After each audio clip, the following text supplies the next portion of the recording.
Welcome to It Takes Two. I'm Blair. I'm Chris. And today we'll be talking about Love Island All-Star Season 2, Episode 17. I thought Shorty said she going home. I thought so too. I mean, come on now. Let's not add liar to like the resume of things that like she is.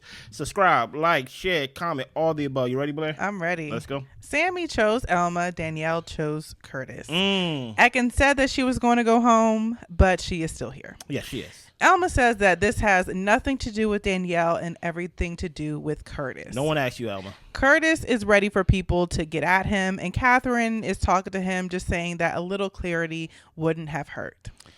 Okay. Danielle says that, to some of the ladies that he knew that she was going to pick him. Mm-hmm. Curtis is saying that he would have told Danielle he was closed off, but he didn't do it in time. Luca says that if you want to be with Ekin, go. You would have said what you said you were going to, but if you want to get to know Danielle, then get to know her. The guys are telling Curtis just to be completely honest and transparent. We see Ronnie and Ekin talk. Ekin says that Curtis should have said he was closed off. She feels played. Ronnie thinks that Curtis is wrong for this, and if he was clear, then Danielle wouldn't have picked him. Okay. Ekin knows what she brings to the table, and if he can't appreciate it, then it's on to the next. Yeah. Danielle and Ron are talking to each other. Ron tells Danielle that this is not her fault. Danielle knows if someone is open to getting to know her, and Ron says it's on the guy to be clear about his intentions. Danielle doesn't want to shut things down with Ron, and she told him that it was really 50-50 for who she was going to choose. Don't lie, it wasn't 50-50.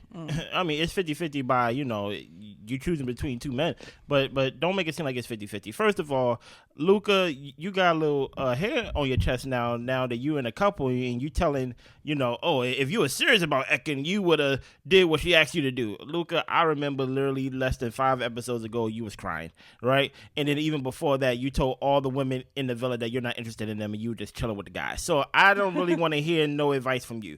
Also, Luke is right. You get what I'm saying? Even though wrong message or right message, Curtis didn't want to tell Danielle that like he's closed off with Ekin. And I understand, because how can you've been yelling at me ever since a bombshell came and took me on a date, and I don't understand how you don't understand like I did not choose to go on a date with this person. You should know this. You came in as a bombshell and you took me from Cass. So like I think Curtis is judging their relationship based on how she's reacting in the moment and things like that.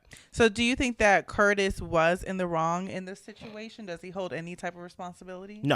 No, I think he does. And the only responsibility I think he holds is that he wasn't clear, and which he said was the issue as well. Yeah. I feel like if he told Ekin he was going to tell Danielle that things are strictly platonic with us, then he should have been completely honest with that. And Curtis was enjoying their talks. He was giggling. He was laughing. So Danielle was in her right to pick him. Yeah. The only reason why I say no is because she was raveling from just my name being picked on the date, right?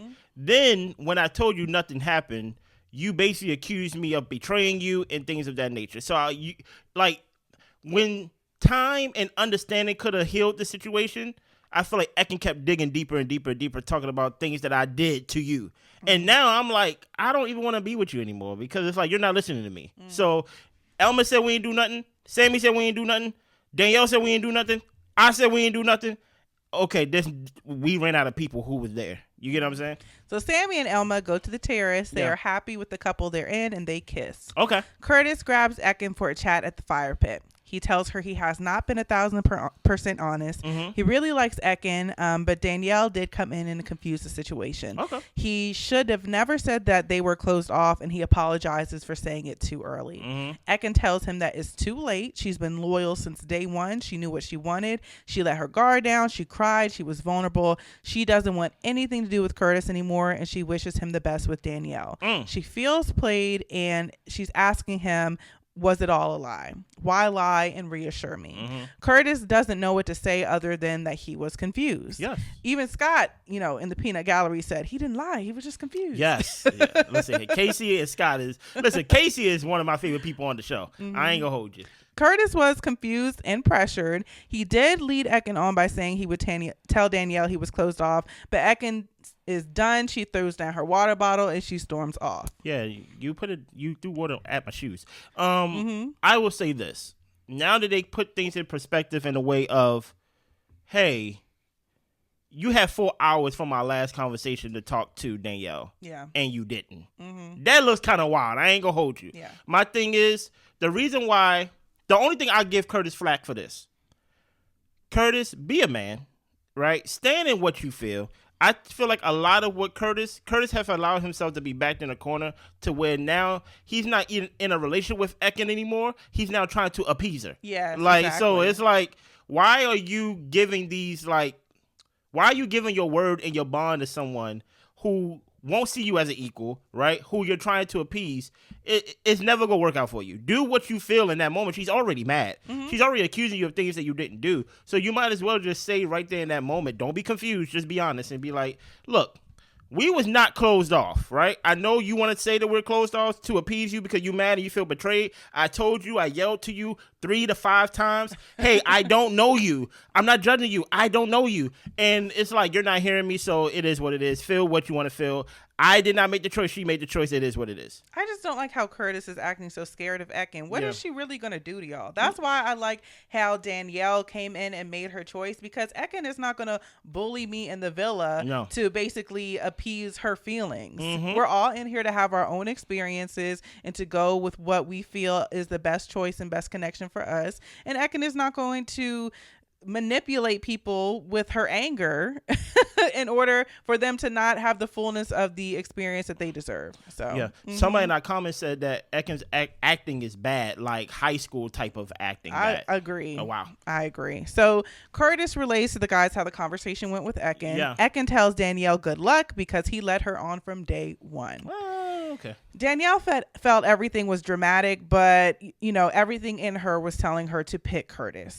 Curtis ends up grabbing Danielle, and he didn't want to tell Danielle he was closed off. He did also tell Danielle that he apologized to Ekin for lying to her.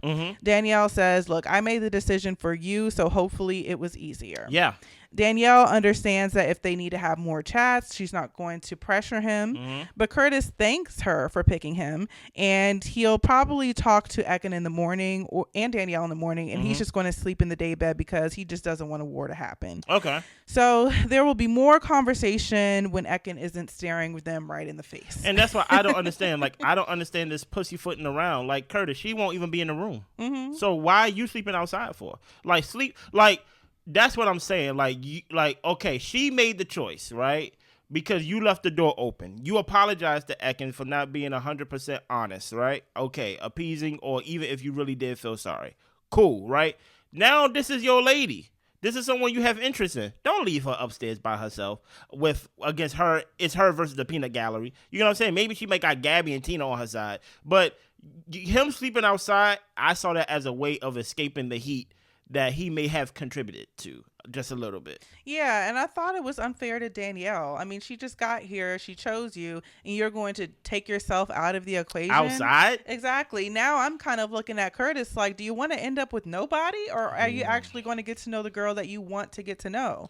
So Curtis might be that type of person that just like to chase. Yeah. That like the courting stage. But once it's like the dating, that's cool. But he really likes the courting stage. Who knows? Yeah. So when it's bedtime, Curtis tells Ekin that they'll chat in the morning. Sammy and Elma are the only ones kissing, and Curtis is in the bed.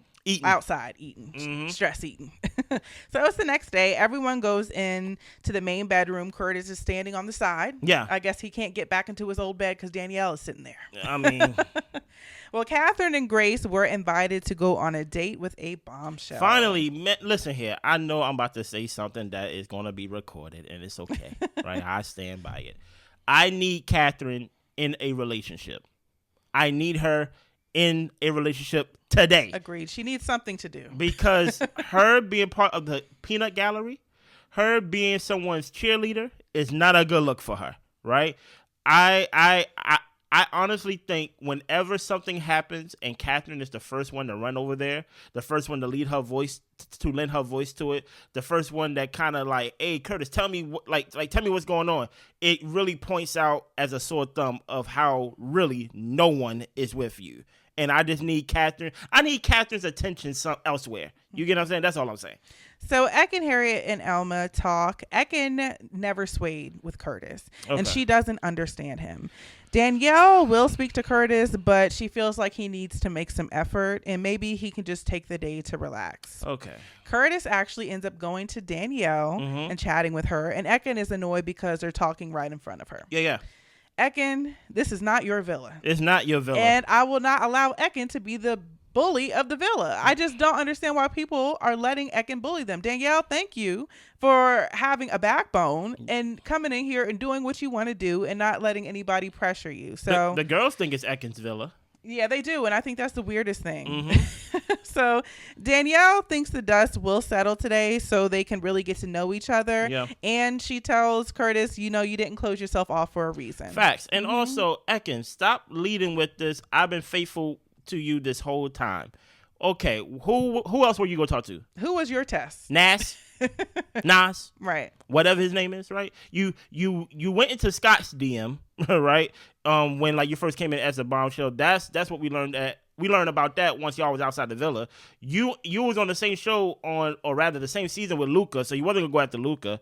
Ronnie, nah, you don't want to be played that way with Turbo. Toxic Turbo is what I call him. Casey, I don't really see you and Casey being a couple. Curtis was the best option. So it's don't make it seem like you had the chance to actually go get another guy. Everybody else was coupled off or yelling to everybody, I'm not interested in any of the girls here. So it's I hear you, Ekin, but I don't agree.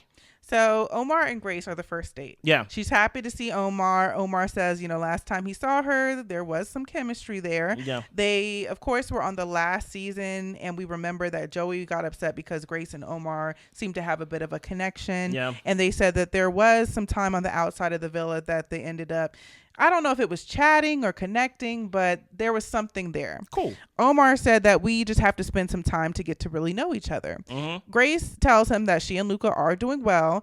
Omar asks if she's open to explore, and Grace makes it clear that Luca is her priority and it would take a lot to turn her head. What are your thoughts on that? I'm glad that Grace was honest, and I really feel like Grace is a girl's girl. I think that even though she went on this date, I think that she was going to try to give Catherine the upper hand. And I think that she is happy with Luca. I do feel like Grace's head could possibly be turned. Yeah. But I think that she went above and beyond, and not necessarily above and beyond, but I think that she played it cool enough to where Catherine could shine. Yeah. Also, basically put Catherine up while at the same time not really putting down Omar in a way. I say this, and this is what I thought. Omar, you had an opportunity in the villa. Joey shut it down. Outside the villa, you had an opportunity to talk to the girl, and you didn't get the girl. I don't think the third time when y'all back in the villa that she would be interested in you. Because that's too many opportunities and space right there. That's if something could have happened, it would have happened. And I don't think just from that date right there, especially how she ended it with basically I'm with Luca. It's going to take a lot for my head to turn, just like you said. I think it was at that moment where she was like, yeah, but it's over. You know what I'm saying? So Scott and Gabby have a quick chat, and Scott is pretty much telling Gabby that the feelings just are not growing with Tina, and he does not see them growing. So he is going to have to talk to her at some point about ending things because he's not going to settle. Do you hold Scott accountable for that? I do. Yeah. The only thing is that there's no one else there. I honestly feel like Scott is over the experience. I really think Love Island, there's a limit to how deep you can get. These people talk for maybe 30 seconds and get to kissing. There's and I don't know if it's because the people who are here and they want to get physical so quickly, or if it is just the atmosphere of we need to hurry up and make it feel deeper and stronger than it actually is. Now that I think back on it, I think that Scott and India might have had something that would have blossomed and grew into something real, because Scott was ready for something real, and Tina was kind of the one who got away, and there was unfinished business there. And honestly, maybe outside of the villa, if he had the time to really get to know Tina without the pressure, there might be some things that he likes about her, but I think the whole experience is just very shallow, and Scott might be more mature than this. So. Yeah, I just never saw it. And listen, y'all can go back and watch the whole season. I never saw it for Tina and Scott. I really did like India because she asked him about his sobriety. I thought that was very touching, as not as someone who's battling sobriety, not me, but I'm just saying, as watching someone in the stories that I heard about how hard it is for people to be around alcohol and things of that nature, to where it's a disease, it's not just a habit, right? And for her to even acknowledge that, because they are friends, it maybe could have blossomed, besides you going after a could have been spark, because I didn't even see a spark with Tina. Yeah. I have a question for you, though. Okay. At this point, with everything that we're seeing, do you think Curtis is going to do better with solidifying a connection with Danielle, or do you think he might fumble the bag for himself?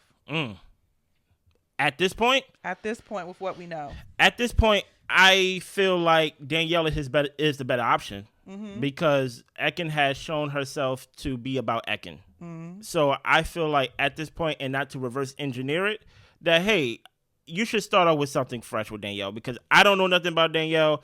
Apparently, y'all haven't told us anything about Danielle. There's not a bad rap sheet about Danielle as like compared to Ekin. I feel like, hey, you should start off with something fresh with someone new, compared to starting off with something and the relationship could be considered something like not real, or maybe overproduced, or just, Ekin being Ekin. Yeah, I think that, and I hope I'm wrong, but I think that Curtis is going to fumble the bag with Danielle. Ooh. And the only reason I say this is because Danielle is at the point to where she's wanting to see more effort from Curtis. Okay. And I will say that I did like that Curtis went over to speak to Danielle. It was kind of touch and go there. I didn't know if he was going to pull Ekin or Danielle. Yeah, the way he was sitting over there. He's still kind of soft a little bit. But to me, I feel like he is being too timid. I feel like Danielle, which a lot of these girls in this villa want someone who is going to want them and pursue them. Yeah. And Curtis is very scared of Ekin for some reason, or maybe he just doesn't want to rock the boat. And by going full force towards Danielle, he will really be isolating himself away from Ekin. Yeah. And he won't be able to play the middle, so that if it's the women's week or the women's choice to choose, he has two people who might be into him. So I think him playing the middle will fumble the bag. If he actually goes for Danielle, I think that she would be into that. Well, you have to understand something, that there comes a point to where the people outside, such as us, the viewers, vote of who stays on the island, and there's people that's on the show that vote for. You're right. That's another. So by him going against Ekin, he already sealed his fate for forever being the enemy of the villa. Right. That's why I'm like, you need to use your time to convince us, the other voters, that you never in the bottom three. Right. Ooh, go 100% at Danielle. Right. Make it to where it's like, okay, Curtis, it don't feel like you still want Ekin, because the minute you're in the bottom three and they say you choose, they gonna vote you out because you hurt Mama Ekin, and the guy's gonna vote you out because none of the guys gonna stand up to Ekin. So that's why I'm like, use your time wisely. And my thing is, I shouldn't be telling you this. This is All Stars.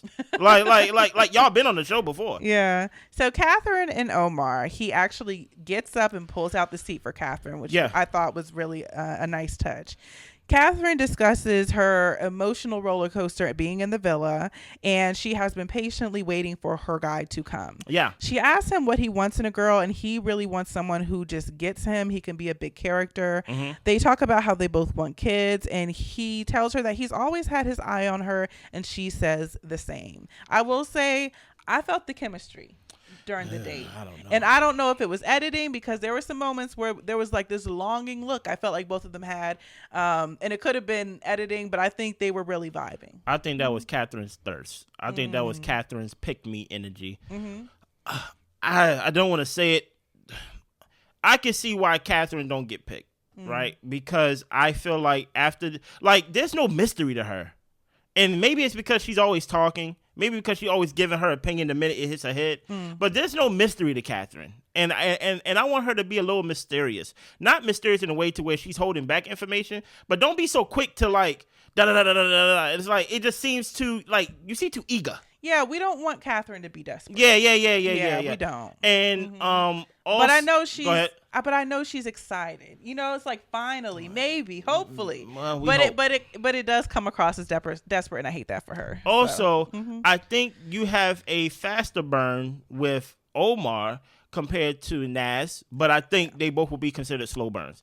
I watched last season with Omar. He's boring. Yeah. You get what I'm saying? So it's like, as long as he's into you, and hopefully there's some other conversations to have that's interesting. He ain't had no interesting conversations last season. Maybe he's a different guy, but Omar is considered a slow burn in my eyes as well. Yeah, so Omar comes in, he greets everyone. Yeah. Ronnie fills the guys in that Omar and Grace kind of had like a connection on his season. The ladies fill Omar in on where the couples are at. And Omar and Catherine have seen each other socially, but this was really their first time getting one-on-one time together. Yeah. Omar goes over to the guys, and Catherine is telling the girls about her date, and she was happy it was with Omar. Yeah. Omar fills the guys in on his dates, and, you know, of course, there was drama over Grace last season with Joey. Yeah. But she did speak highly of you, Luca, so you can relax. That is true.